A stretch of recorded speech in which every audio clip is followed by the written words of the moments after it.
Why Being Kind Hurts, a heartbreaking story based on Hazrat Ali, radiallahu anhu. What if I told you that being kind can hurt more than being cruel? That having a pure heart can make you lonely in a crowded world? Hazrat Ali, radiallahu anhu, once said, "Nothing hurts a good soul and a kind heart more than to live amongst people who cannot understand it." This is not just a quote. It is a mirror. Stay with me for 1 minute, and you might finally understand why your kindness feels like pain. The afternoon sun leaned gently against the tall windows of the madrasa, casting long shadows across the quiet classroom.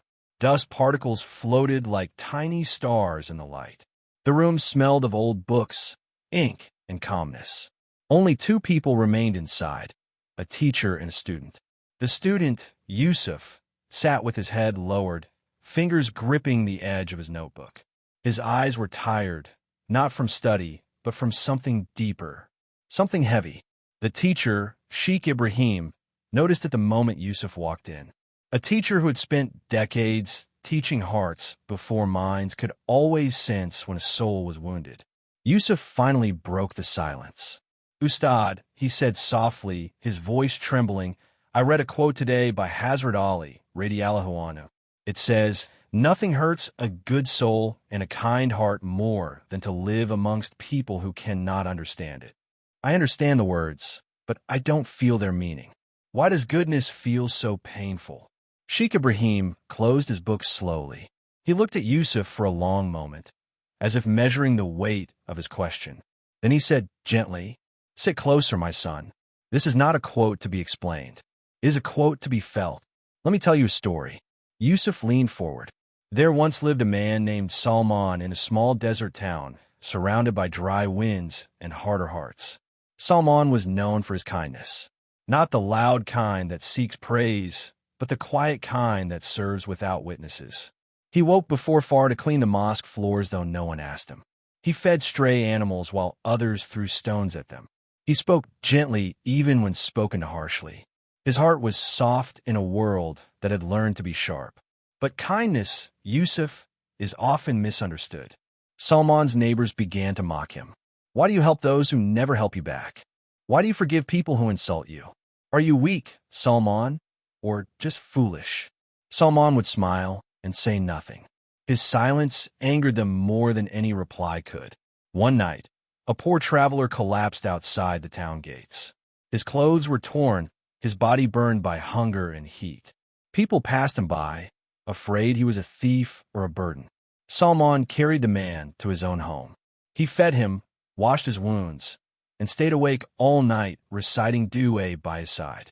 When the traveler awoke, tears rolled down his face. "Why are you doing this for me?" he asked.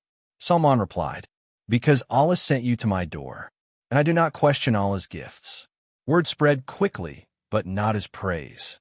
People began to whisper, "Salman brings strangers into his house. He will bring trouble upon us. He thinks he is better than us." Suspicion replaced trust. Days later, a theft occurred in the marketplace. Gold was missing. Fear gripped the town. Without proof, fingers pointed at Salman.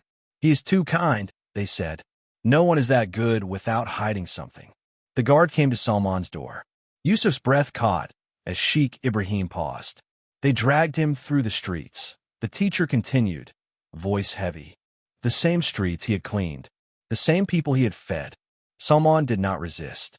He did not shout his innocence. He only whispered, "Ya Allah, you know my heart." In prison, alone and cold, Salman finally cried. Not because he was in prison, but because he realized something painful. Goodness does not always protect you from harm. Sometimes it makes you a target. Days passed. His name was stained, his kindness forgotten. Then one night, the real thief was caught, the very traveler Salman had helped, who had betrayed him. The truth spread like fire.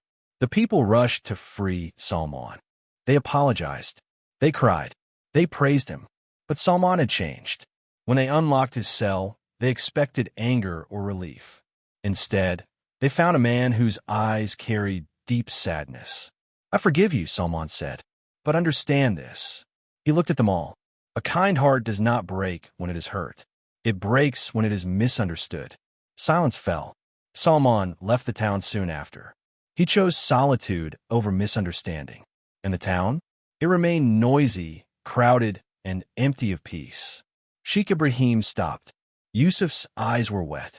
"So you see," the teacher said softly, "Hazrat Ali, radiallahu anhu, spoke from wisdom and pain. A good soul suffers not because it is weak, but because it sees the world as it should be, while living among people who accept it as it is." Yusuf whispered, "Is that why I feel lonely even when surrounded by people?" Sheikh Ibrahim nodded.